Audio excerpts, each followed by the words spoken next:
Welcome back, everybody, to WWTA News. Been a minute.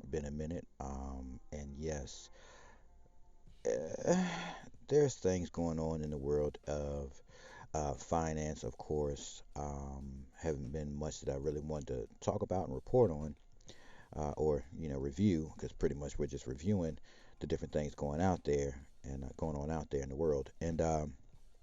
So, yeah, a few things I want to say before we get started because I have some articles that I really want to read over, review, and just put out there and say, like, look, think about it.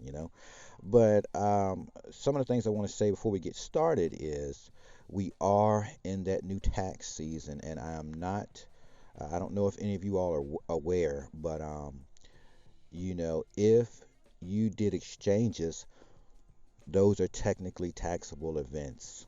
Um, and I don't know what the limits are on any of those things. You'll have to go find a tax specialist.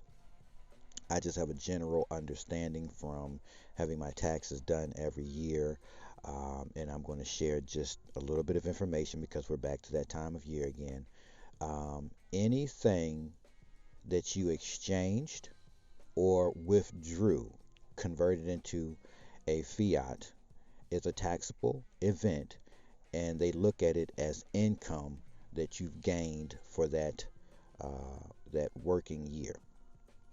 And so by that I mean, say for instance, you made a profit, I don't know, of $45 when you did an exchange. Okay, to them that's like income you made. So that gets totaled in, and there's apps to use for this, coin tracker apps. Most of these exchanges should be sending you like the proper paperwork showing what um, your exchanges were, whether there were gains or losses. All this stuff has to be done. Also, let's say for instance that you cashed in, I don't know, let's say $500, right? Let's just throw a number out there. Let's say you turned in a currency, you traded it in for, I don't know, USD, all right? And once you did that, technically it's selling off. And it's selling off even in exchange when you exchange for, because you sell off to a stable coin or some other currency, and then that other currency is your buy. So, under the same premise. You sold off $500 worth of this, you turned it into USD, and you sent it to your bank. You made that was money. Okay, that was money you sold off, and that was income. And I don't know how they do those numbers. It's just I know that from me doing taxes, when I pay myself or sell off and turn it into money, it comes back through my paperwork as income added for the year. I don't know how they do that. We can speculate, we can get mad. I don't It doesn't matter.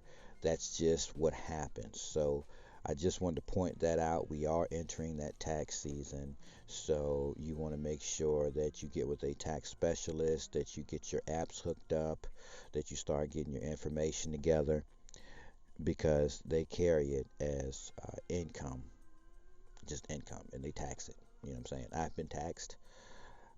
Some of you, if you've already been doing this, you know you've been taxed. It is what it is. All right. Now, that was kind of the most important thing we need to discuss as we go, as we're moving through this year.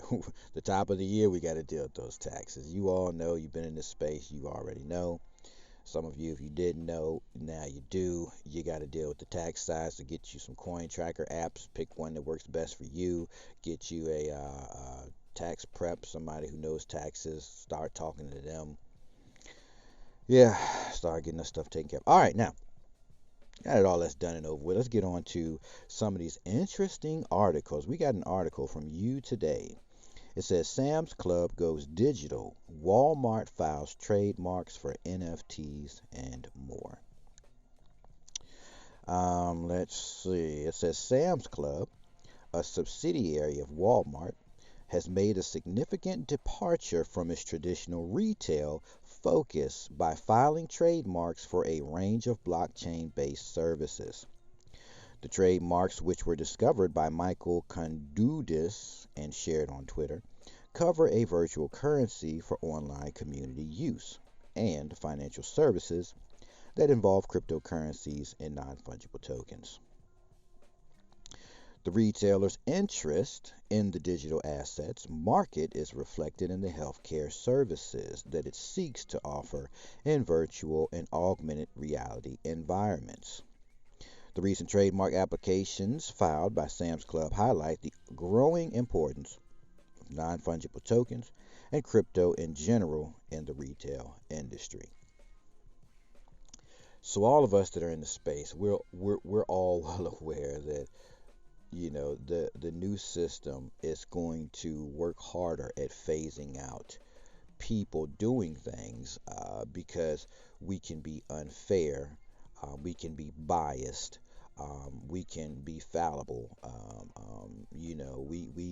We can just forget.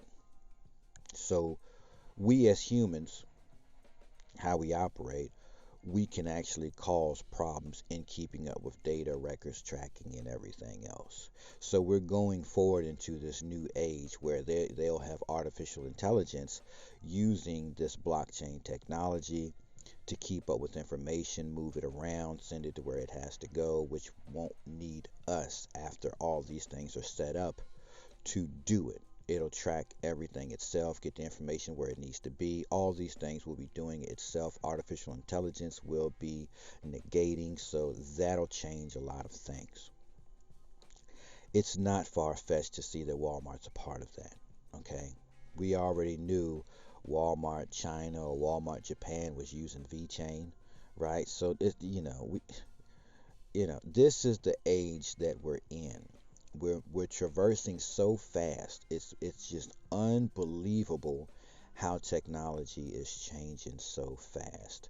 Depending on your age, you might have came from an age where the wireless phone is what you grew up knowing, and some of you might have grew up in the age of the rotary dial. So if those of you who are still here, um, peace be with you and longevity in life, and continue to have more prosperous long years in your life. I like to say that, and then you can really speak to and testify to the massive changes that you have seen yourself from those years to these years. So don't be shocked. We already understand that this is the new age we're going into, the age of AI, the age of artificial intelligence. That's the new age. So, yeah, blockchain crypto going nowhere. It's here. It's here. It's the time. It's the age. All right. We got another article. It says UK native stablecoin integrates into 18,000 ATMs nationwide. That's kind of major, isn't it? It goes on. A partnership between Pound Token and Bitcoin Point will make the country's first 100% backed British pound stablecoin. This will be known as the GBPT. It's accessible to retail consumers via a network of 18,000 ATMs across the United Kingdom. The move marks another step toward the UK becoming a crypto hub and is in line with the government's push to use stablecoins for wholesale settlements. Benoit Marzouk, CEO of Bitcoin Point, told Cointelegraph that the move could democratize access to crypto for non-tech savvy people in the United Kingdom, he explained. It's also fully in line with the government's consideration to integrate stable coins with the UK economy. They're already plotting to do it. This is what their intent was to do. Stable coins coming to a nation near you, right? It goes on to say the UK is the second largest economy in Europe. Its government is recruiting for senior roles in central bank digital currencies, as well as a digital pound rollout, while Prime Minister Rishi Sunak has been vocal in his support for digital settlement assets, the country's new preferred terminology for crypto. So they call it digital settlement assets over there. They are definitely in line with this new technology. They've got ATMs. They're getting their citizens used to this technology. So I want you all to think back. There was a checkbook, and everybody had to get adjusted to using a checkbook. That went on for some years, and then the first bank cards started to appear. Companies could set up these bank cards for employees to get people off of using checks, right, which was paper, keeping up with paper records, right, to a digital way. The digital way had records too that still need to be tracked and tapped. So that was the bank card system, the ATM card system, the credit card, debit credit card system. Now we're moving again to a new technology that is cost effective and friendly. It will be more effective, efficient, and keep better track of records. Okay, this is the blockchain technology. All right, so it only makes sense. We've seen all these things happen before, so we're not shocked that we're seeing this new AI age and technology happening. Okay, so nothing to be shocked about, nothing to be crazy about. If your family and friends don't get it, they're just like the people that didn't want to get up off of those checkbooks. They're eventually going to get up off the checkbook. They're just not going to be a part of the, I guess you would say, great wealth transfer, okay, from being early to it, being early adopters, all right? So it's just amazing, right? This article goes on to say, Crosby explained to Cointelegraph that Pound token came about as a result of the rise in USD stablecoins, such as Tether and USDC, and the fact that there is no UK-based alternative. They don't have one there. The purpose of GBPT is really to bring the blockchain and crypto to the UK and make it easier for adoption in the UK. It's time the UK started to realize its potential as a world leader in crypto. The partnership works to normalize the use of stablecoins to conduct everyday financial practices. Marzook explained. We are Bitcoiners at Bitcoin Point, and we really see value in stablecoin projects. It really makes sense. So there it is. They're just integrating this new technology to make it common every day for their citizens. Okay? So do not be confused. This is going to be all nations. You want to, try your best to stay ahead of the game and just, at this point, we're just following the banks because the banks are going to lead the charge, the banks and the institutions, right? And well, yeah, the big institutions are leading it and the banks. So it is what it is. There's nothing to even be confused about at this point. We can clearly see that, boom, there it is. All right, so here we have the Board of Governors of the Federal Reserve System. They had a press release. It goes on, it says, Federal Reserve Board issues a policy statement to promote a level playing field for all banks with a federal supervisor regardless of deposit insurance status. The Federal Reserve Board on Friday issued a policy statement to promote a level playing field for all banks with a federal supervisor, regardless of deposit insurance status. The statement makes clear that uninsured and insured banks supervised by the board will be subject to the same limitations on activities, including novel banking activities such as crypto asset related activities. The statement also makes clear that uninsured and insured banks supervised by the board would be subject to the limitations on certain activities imposed on national banks, which are overseen by the Office of the Comptroller of the Currency. The equal treatment will promote a level playing field and limit regulatory arbitrage. Arbitrage. Forgive me. So here it just sounds like they're trying to get everybody on the same page in dealing with this new system, cryptocurrency, and blockchain, so that everyone understands.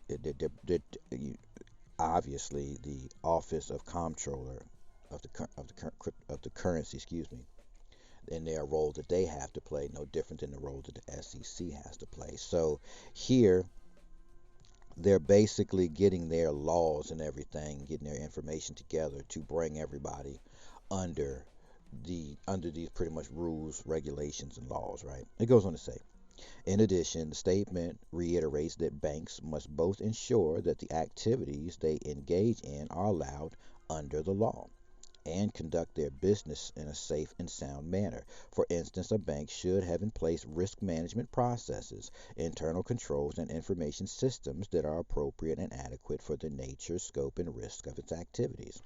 So banks are going to be in the crypto space, obviously, especially with the information with them dealing with Swift, but they need to understand, in dealing with the crypto space and crypto market, there are laws, rules, and regulations that they will have to abide by. So this is preparing the banks to use this new technology to be involved in the cryptocurrency space.